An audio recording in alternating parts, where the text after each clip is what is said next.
been following our Hearth story, you've gotten an introduction to an evolution of faith for Kellie and for me. I wonder what your faith journey has been like. I wish I could hear your story. I have heard some of your stories, and I look forward to hearing more. They're all unique. I can imagine, though, that there might be three different kinds of folks watching and listening to these videos. Some of you cannot imagine yourselves outside of an evangelical context. Those perspectives and that community is connected to your identity so intrinsically that what I'm proposing feels shocking, sad, maybe offensive. If that's you, I get it. I can truly understand those feelings because I have lived at that hearth all my life. At the same time, you know us, most of you. You know how Kellie and I have devoted our lives to God and to God's people. So even if we disagree, let's choose to believe the best about one another.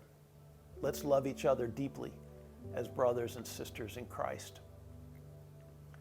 Some of you are already at a different hearth. You've already moved beyond the evangelical narrative, and you might be thinking, well, what took you so long? I get that too. Each one of us is on a journey, as we've been talking about. The pace of that journey is personal, it's organic. It's taken me more than a decade for my soul to be ready for this part of my journey.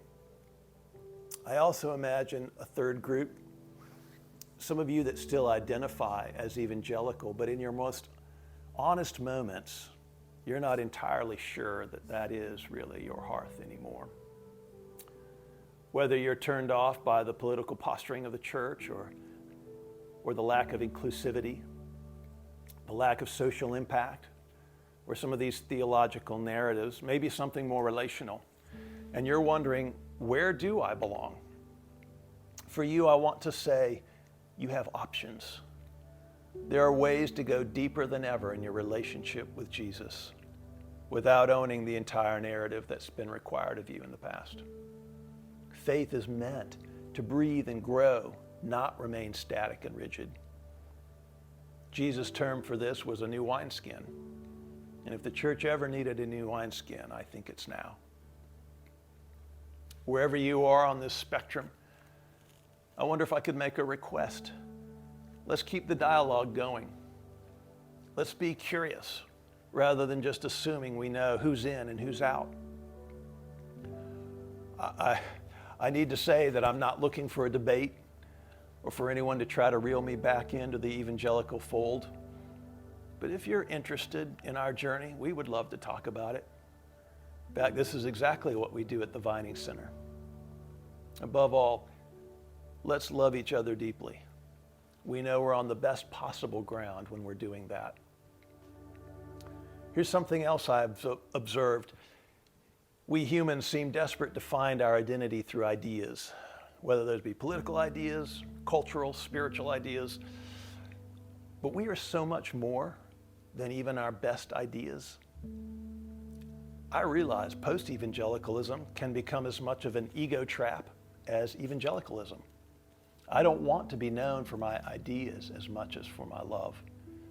Of course, Jesus is the one who set that standard for us so beautifully. I've returned over and over in this video series to Jesus as the icon of God, as our best window into what God is like. This is because I come from the Christian tradition, and regardless of what that tradition has become, I still trust the Jesus at the core of it.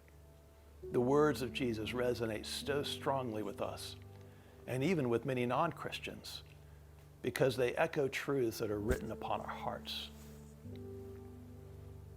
They're not true because Jesus said them. Jesus said them because they're true. I hope you can feel the distinction between that. And once we shed some of our human constructs that we've been given in the name of God, our souls intuitively know the divine truths that are God. These truths are embedded in many other religious traditions besides Christianity. Not all roads necessarily lead to God, but I believe God can be found on any road. And this is our great passion and intent, to know God, to love our neighbor, especially the weary and downtrodden, to follow Jesus into increasing intimacy with this good and beautiful God. We will do it very imperfectly, but faithfully. If you think we're trustworthy guides, then walk with us on this amazing journey at the Viney Center. We have much to learn from one another. My doctoral studies and my next book will be on the evangelical exodus. That movement got us this far, and for that I'm grateful, but it can't take us any further. Fortunately, there's a vast new movement of disruptive grace and radical love, and that's where we're hanging our hat. That's our hearth now. I hope it might become yours too.